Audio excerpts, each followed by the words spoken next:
What's up guys, it's Drac, and today we're going to be talking about this.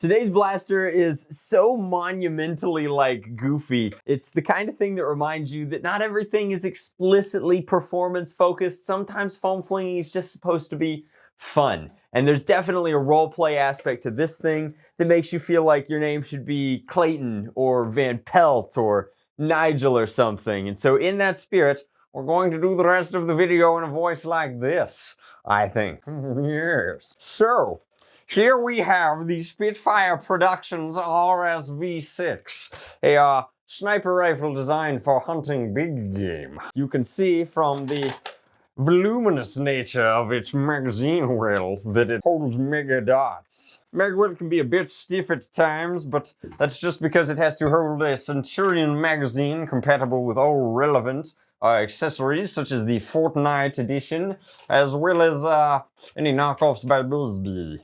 Delivers high bore ammunition down towards your prey of choice via a sealed breech reminiscent of a caliber in Indra. In order to contain the massive amount of spring power requisite in the plunger type area, it has a metally reinforced sort of priming bar, and it allows for a much nobler sort of action as you ricochet back in to prime forward. So, well, the magazine well is a little bit tight on account of how large the magazine is. You slam home. You'll note that there are two magazine releases. You must engage both to remove the magazine with the breech backwards. Then a quick close-up here shows you that the breech action with fresh megadots, as opposed to the soft squishy variety, is a little tight, but ultimately the breech action pushes forward, and you can click down to lock into place, shoulder, remove bayonets, and fire. We definitely had two bullets in our volley, lads. So we tally-hoed the FPS down, which is necessary because with this prime this heavy, we are throwing ammo down range at a significant clip. But the priming action back and forward will require a strong arm from the hunter in question, as you do have the modular ability via the plunger tube's rear end cap assembly to swap to a gentler load should you desire to hunt smaller prey. A variety of modular tactical rails on both the top and the bottom of the blaster will allow you to change your grip or sight depending on how nimble your targets might be. But the firing action is crisp, very loud ricochet from the stock profile as you rest comfortably on the cheek well. Now, should you find yourself in a comfortable position and desire to adjust into the saddle, so to speak, stock is fully adjustable along the expectations from Spitfire armories. As you push it outwards, you will find that micro adjustments can extend the stock in excess of about 2 inches to accommodate longer arms and reach. It's still going. The only downside to the extendable stock is that under significant load, you get some terrifying creak as you prime into it.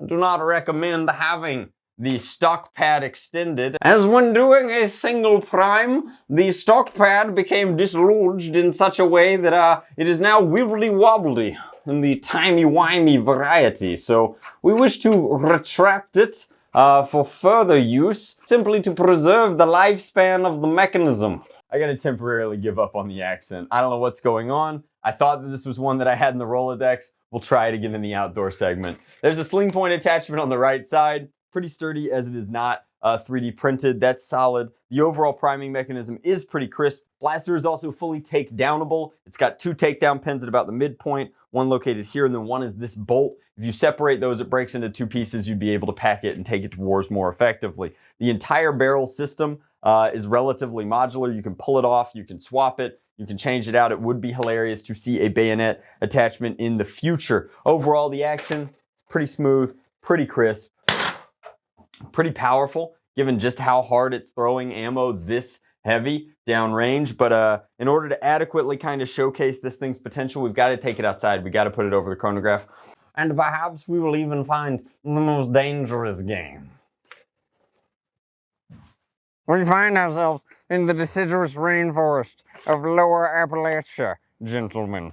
Here we have a device specifically calibrated to tell us the range and power of our weapon. 166 years. Needs more Kerchak, less Tim Curry in the accent. And now, we'll embark on a safari to hunt some big game. I've been told here in Lower Appalachia, there's a creature known only as skunk ape. It's both dangerous and large. Oh, aye.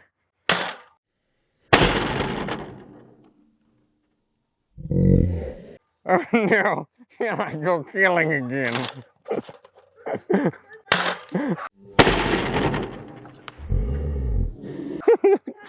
Yes.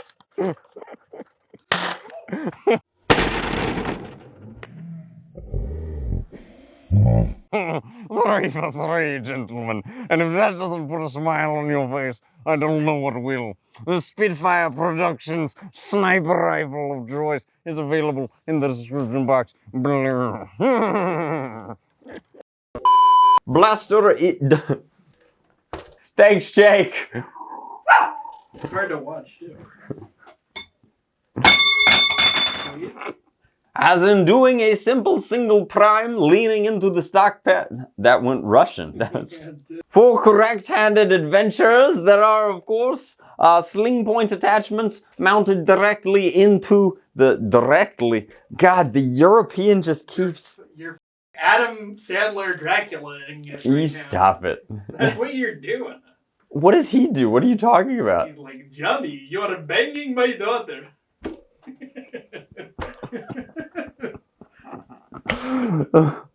For the right-handed adventurer, there is a sling attachment point that you could use in order to adequately... If P is Russia here, stay thirsty, my friends.